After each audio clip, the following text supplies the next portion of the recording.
Hello everyone, Hubert here, and a really special guest today here with me, Tomi from the band Amorphis. How are you? All good? All good, thank you. We've been like in small summer vacation, 3 weeks now. Okay. So before starting festivals, like rest of the summer, we'll go with the festivals. So All right. It's been relaxing time. Sure, great. Let's start from, I would say, maybe talking about the live albums, because not so many bands is, I feel, still releasing live records. You guys are doing that, I would say, really often in recent years, especially. Could you please tell me what's the reason for that? Well, I don't know. Sometimes we have had some like special shows, like before this, we had this like Helsinki, like a celebration weeks gig with different guests and different kind of arrangements in the songs. So we wanted to have that, like record that, and so we can remember what happened. And this time it was because of the corona, we had to cancel the 30th anniversary shows of Amorphis. So we decided to have like a couple of streaming shows and also like record the full Tales from the Thousand Lakes live. And it was without audience, of course.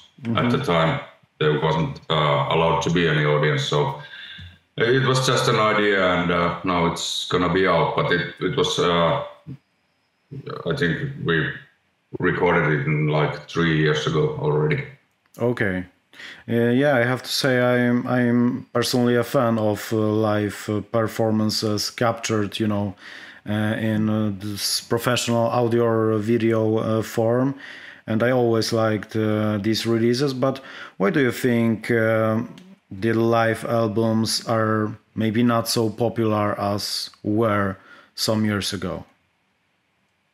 Well, I don't know. Maybe people are expecting today's like producing style, like everything is like hi-fi and like this. And but I cannot see why that couldn't be like in live albums as well. But of course, it's more like harsher. And but also I like live albums because if there's some mistake, it's there, and nothing wrong with the small mistakes, and that's how it was like in early days in music business as well. Or if you listen to some Led Zeppelin records, it's full of so-called mistakes, but I think they make the like songs even more perfect. Yeah, sure, I totally agree. Are you personally a fan of these live albums? Maybe you collect some, you watch some, listen to some of the albums. You maybe have some favorite ones?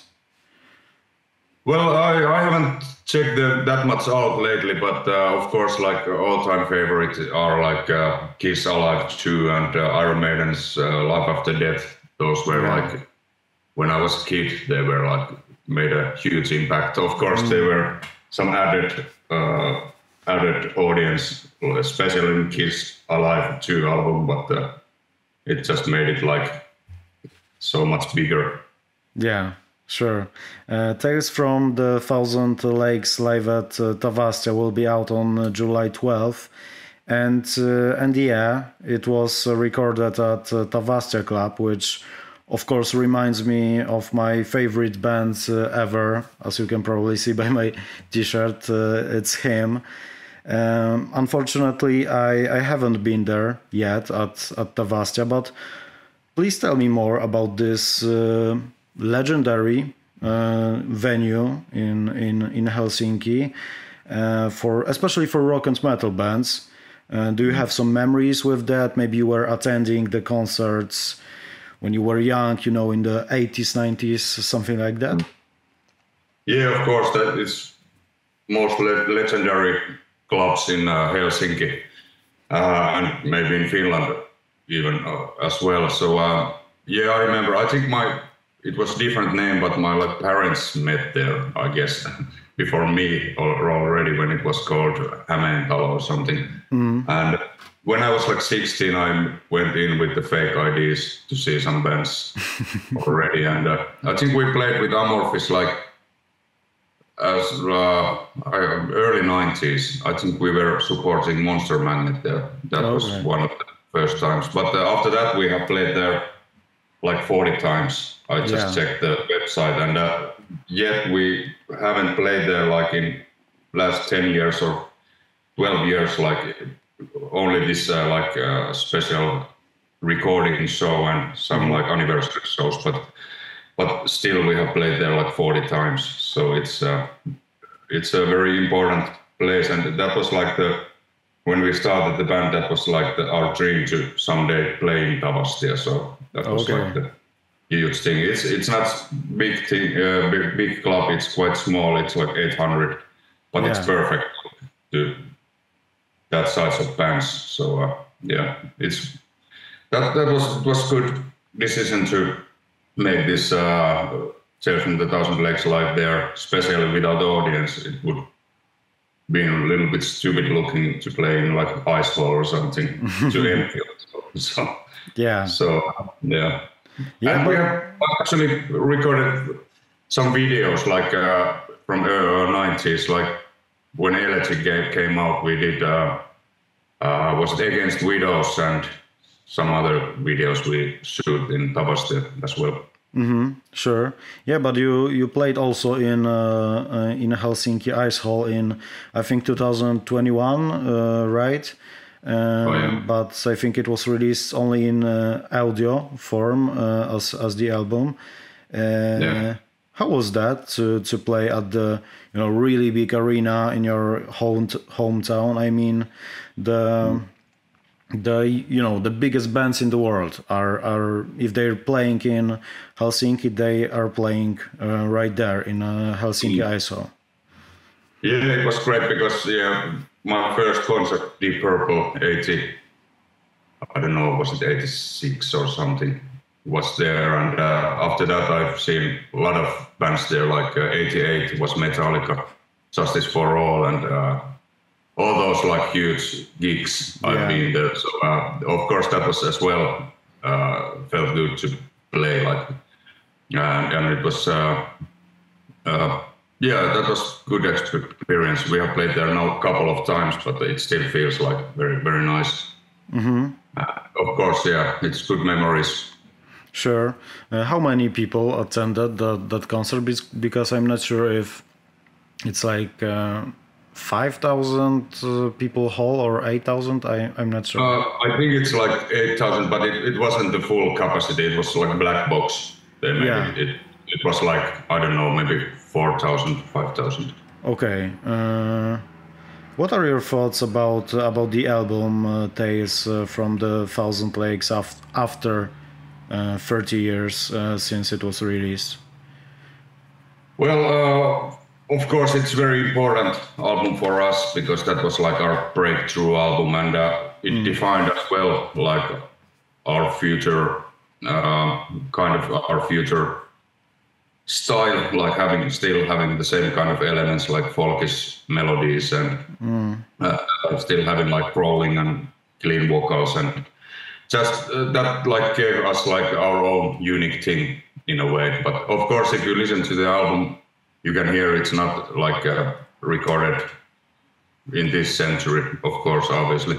But I think it have a certain own feeling, and it would be impossible to recreate that. Like, and even if it's the same songs, I think the mood is very important. How it's like in that album. That's why I think it's better to do it like live versions than going to studio and make them again. So live is more like honest way to do it. Yeah, it's a great way to celebrate it because many bands are doing these I think maybe not so special things like remasters or something like that, but you guys played special show, live show, so I think it's great for your fans to do it this way.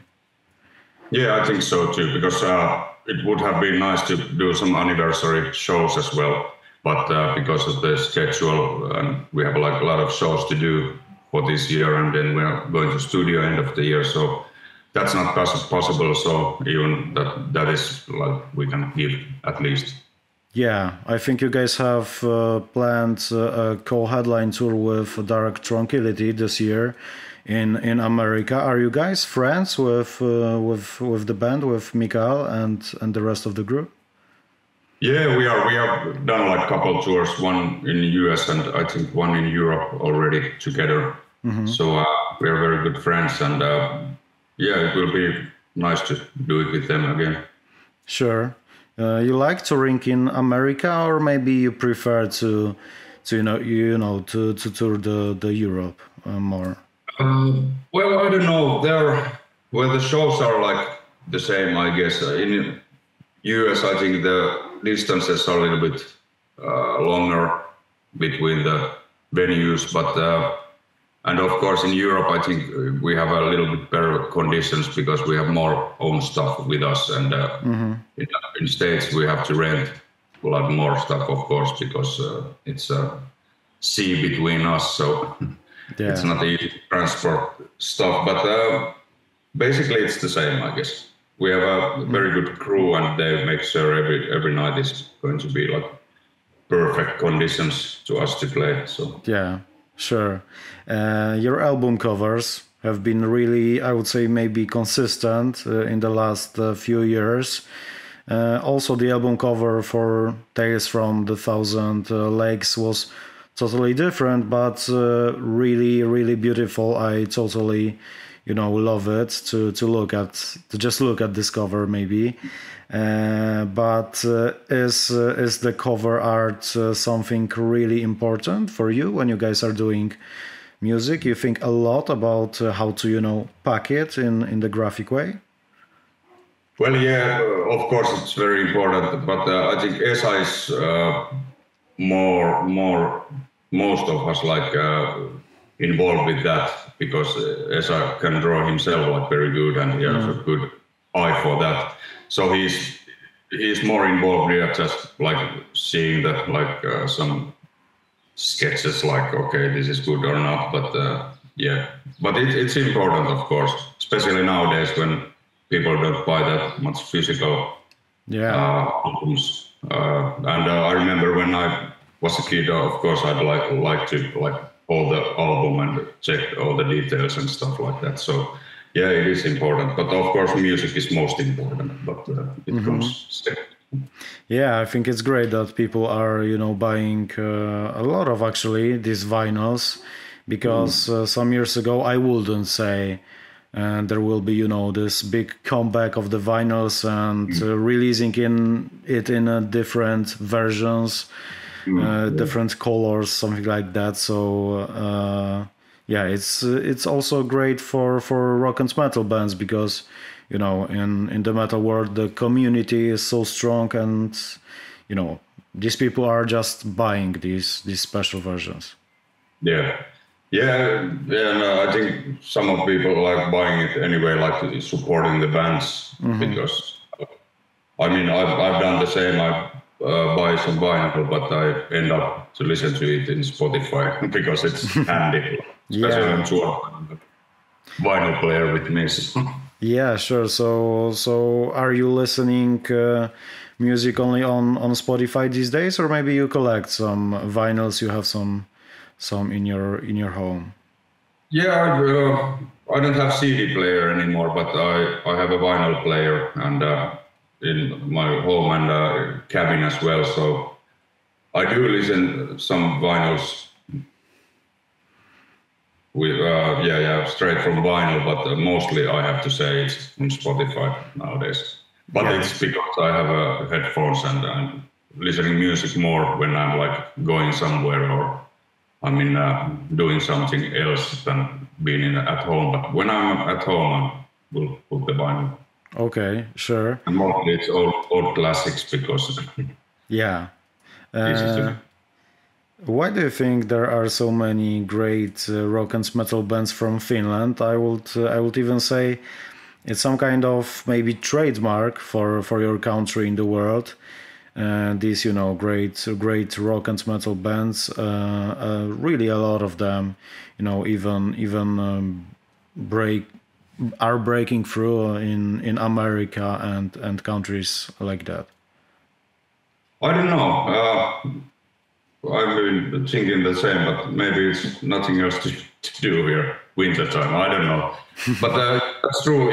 There wasn't that many bands like in 80s, I think, like who would go to tour another states or something. And then Sweden came, and I think after that, Finland was like the place where all the heavy metal bands came. Like, and everybody, I think, wants to be like unique in a way and don't want to copy other bands that much, but making like their own thing. I think that's one of the main things. Like Nightwish, Children of Bodom, well, a lot of band, him, like doing their own genres, kind of like and new like styles in a way. Yeah, sure. There's, I think.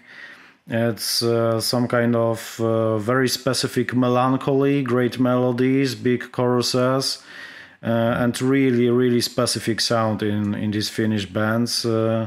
Yeah, and I think it's great, and people, you know, it turned out that people all around the world are loving it. So that's great. Yeah, that's great. Yeah. Are you guys already working on your next studio album, or maybe not yet?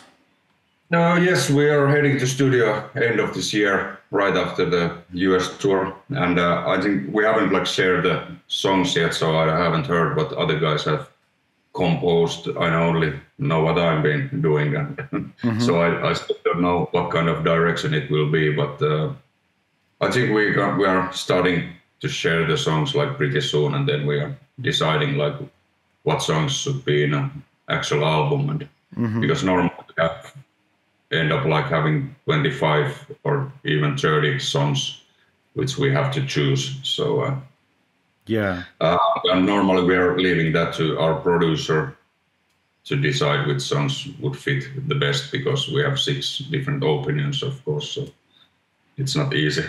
Okay, so it might be out in 2025 or maybe a little bit later. Yeah, 2025 fall, I guess that's the plan. Okay, that's great. Thank you so much, Tomi, for this amazing conversation. All the best for you with the release and of course with the tour. Thank you so much. Thank you very much. Take care. Bye bye.